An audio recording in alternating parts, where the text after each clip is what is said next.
What's up, guys? Welcome back to the channel. Welcome to another video. As you can see in the title of this video, this says Trump confirms use of military on U.S. soil for deportation. So basically, you're going to have CNN and some liberals that are going to cry about the military being deployed to implement these mass deportations.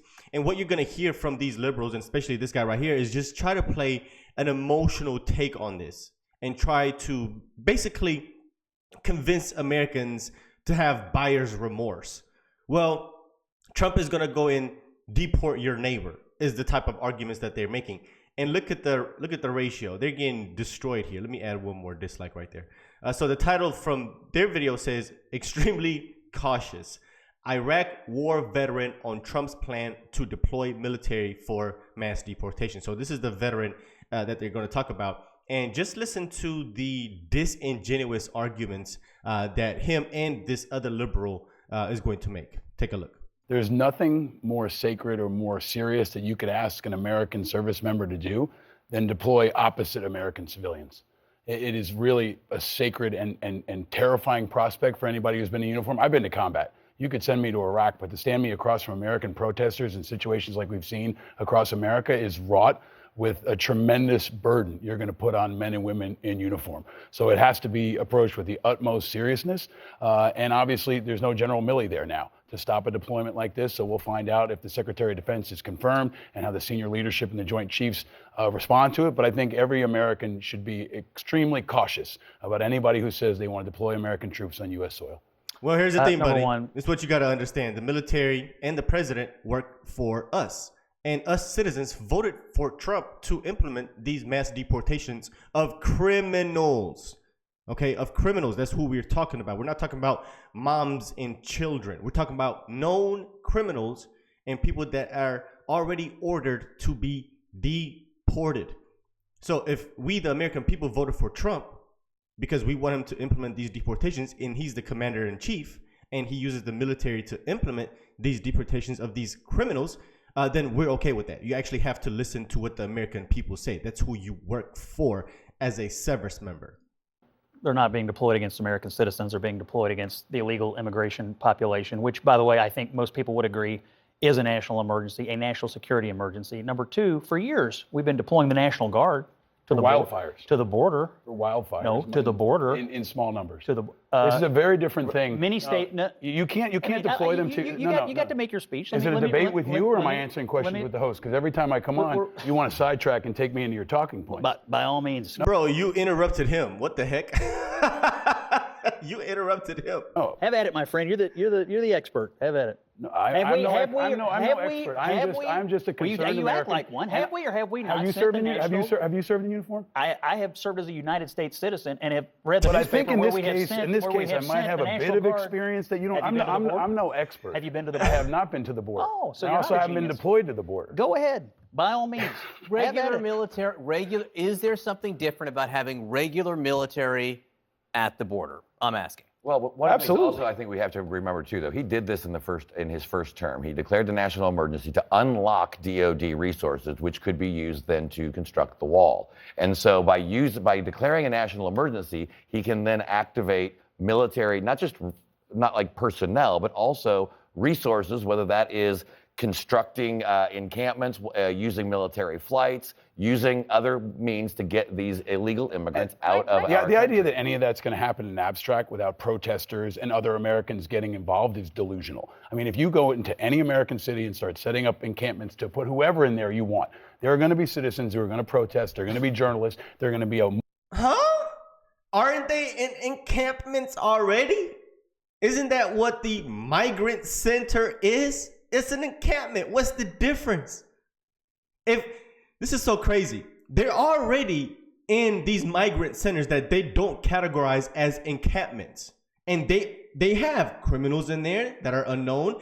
They have children in there. They have women in there. They're all in these migrant centers together. So if Trump creates encampments, but he's only going after criminals and people that need to be deported, and they're just waiting there to get deported, what is the difference? What is the difference with these migrant centers now where people are waiting to go to court? And then what is the difference of having other migrant centers for people to wait to get deported if they're already to be deported. I don't understand. I don't understand this. Make this make sense. Multitude of fraught and really daunting challenges for a 19-year-old holding a weapon in an American street. Can I just That is something What's that the everybody alternative? should be To let the cautious of. crisis continue? wait a second. It's Exactly. not deploy the 82nd or let the crisis continue. There are plenty of middle grounds. And by the way, our military has got plenty of other priorities they need to focus on in addition to these. Like I what? mean, Like what? Going to fight in Ukraine? Going to fight in somewhere else? They need to be here protecting this country. And if sending them at the border to stop criminals coming in, yeah, that should be actually the first line of defense before you send any military aid, any money somewhere else. Like, we should use the military to actually help American citizens and help America, not other foreign countries and trying to topple over governments and install regime changes and all that. No. Let them actually help America first. I would just tell you that the election results tell me the priority that the American people want focused on is illegal immigration. That doesn't whatever mean the they want priorities this are, used as a they want this solved now. They want to solve it. They don't want the 82nd Airborne dropping in New York City. To I'll tell you something. I think you're being a little dramatic. I have a shelter in my neighborhood, actually right in my neighborhood, on the Upper West Side of Manhattan. There is a shelter that houses undocumented immigrants.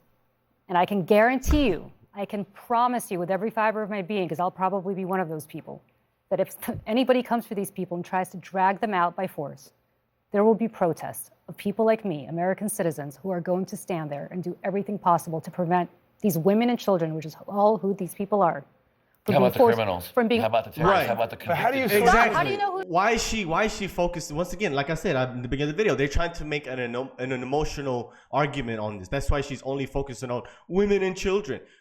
Good question. What about the criminals? What about the terrorists? How do you sort through? That's the problem. I don't know who Stop. it is. I'm sorry. I live next to these people. I can tell you they are women and they are children. Are there terrorists among them? I don't know. But I can tell you that And neither does the government, But I which can is why tell we you. have to But figure let this me out. Okay. But what I'm telling you right now, practically speaking, is that there will be people, American citizens, who will prevent these little kids from being dragged out of these shelters. There are. And what's going to happen to these people? What is going to happen to the military when the military opens fire on us? No one's. Can I just say, Oh, my hang on, God. Chuck, I just We're wanna ask way you, down a because rabbit hole here. You Bro, like, ran and won races for some Democrats in some border states, or helped run and win some races. What do you think the mandate is? I think the mandate is that you've got to separate some of this. You know, I've been doing campaigns for almost 38 years. My grandparents came here from Mexico. I deal with immigrants. Two of my business partners are immigrants. And yes, I got to work for Ruben Gallego in Arizona. And we talked about the border. And I was there from day one with Ruben. And Ruben is a Marine combat veteran who saw some stuff in overseas that I never want to comprehend that he fought for me, right? This morning in my own building, in my own in my staff meeting, let me put it this way, I'm sorry to get dramatic, but we had to have a meeting this morning because one of my employees, who is an immigrant, she's been here since she was 6 years old. She doesn't smoke, she doesn't drink, she has no criminal record, and she's against her religion to even say anything bad. We had to figure out what we would do when her TPS expires in March. If she has to self-deport, and she went to school here, she's been educated here, she is one of the finest human beings I've ever met. That doesn't mean that every single person who comes here, Scott, is perfect. But I'm just saying we have to separate some of this and think about this. The challenge of sorting through them is mammoth. We had a hard time doing it in Iraq. Okay, our troops have had a hard time doing it in Afghanistan. Trying to ask them to sort through who's who and implement a policy like this, here in the United States is like nothing we've ever seen. Actually, Oh my God. Maybe the only precedent we have is internment camps during World War II against Japanese Americans, but there's not a military precedent for sorting through who on the Upper East Side is an illegal and who's not. And you're asking a 19-year-old, right, holding a weapon, who signed up to serve his or her country, to thrust themselves into maybe the most fraught political topic that we've got in this country. People want a solution, but they don't necessarily want that one. You twice now insinuated that Trump's going to send the military to round up American citizens, which is totally false. There are 1.3 to 1.6 million illegal immigrants in this country today who have already received deportation orders from a court. You can start there. There's another population, as Mark said, that have either committed violent crimes in the United States or committed violent crimes where they came from. You can also do that. That has nothing to do with the people in your neighborhood, has nothing to do with the person in your office, and has nothing to do with whatever the hell you're talking about. It has to do with getting people out of the country So then who do not belong. Then how are you going to deploy the military? Give me how exactly you would deploy an active duty military unit to respond to this crisis. I would use the military in conjunction with local officials, What does that look local like? law enforcement, county sheriffs, people who know their communities, because I assume a lot of the local sheriffs and jailers are going to be the people who end up housing some of these folks before they are deported. But and to add on top of that, these cities where these migrants are the liberal cities where they've practically tried to defund the police department. So if there's no police resource, or it has dwindled, it's not enough police officers to to enact these mass deportations, they're going to need help from the federal government. They're going to need help from the military, and that's all that they're going to do. If it gets overwhelming for the local police department, or if the local police department is trying to get in the way, or is not trying to help deport these criminals, once again, these are criminals that we're talking about, then yeah, the military should step in and do what the local government is failing to do. I don't understand this. This is very simple. It's not just one big military mission to go and just find a migrant and just take them home. No.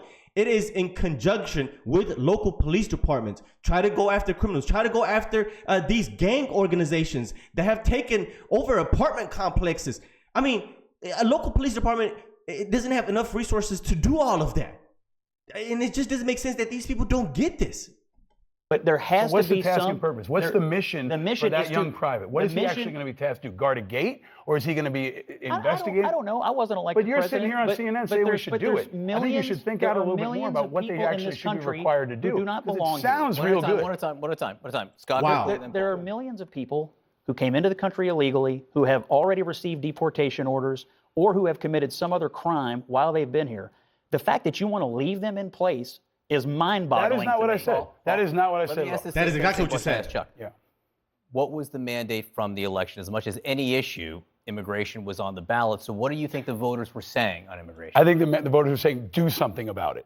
I think broadly across partisan lines, there is almost universal need for people to do something about it. What you do about it is a totally different story. Can I finish, or are you guys going to jump in every single time? I know this is like the normal thing around here, but I'm trying to have a conversation without getting cut in half every time. Come on, the question becomes, what are you actually going to give them as a military assignment? Are they going to be guards on a gate? Are they going to be MPs doing checkpoints? Are they going to be doing crowd control against civilians who are protesting? Are they going to be JAG officers sorting through legal cases? What they actually are assigned to do is very important. And when that's put before the American people, I think we can find out what they do and don't support. Wow. So why would you demonize it before figuring out all of those things like that you're asking of? Why would you already have your mind made up that this is going to be dangerous and that they're going to go after American citizens and they're going to deploy military soldiers on American citizens and use weapons on them? And that one lady said, talk about firing upon American citizens. Why would you say all of those things? Why would you, when Scott is trying to make a point, well, we need to figure out and wait and see what we're going to deal with. When you're trying to make a point, it's a valid point. This doesn't make any sense. You're not consistent here logically. That if you got to use the same argument on yourself that you're trying to use on Scott. Just wait and see what these implementations are going to be, what these policies are going to be, instead of just demonizing it and using extreme ideas. Like, they're going to go after American citizens. No, he's not. He's never said that. He's never mentioned that. He's never insinuated that. Oh, they're going to fire upon American citizens. No, that doesn't make any sense. In what context would that happen? The military is going to help local police, and that's pretty much it. I don't think it gets any more deeper than that. So anyway, let me know what you guys think. Hope you enjoyed this video. Let's talk about it in the comment section. Hit the like button down below. It really helps the channel out. And of course, if you're brand new, consider hitting the subscribe button. I'll see you guys on the next one. Peace.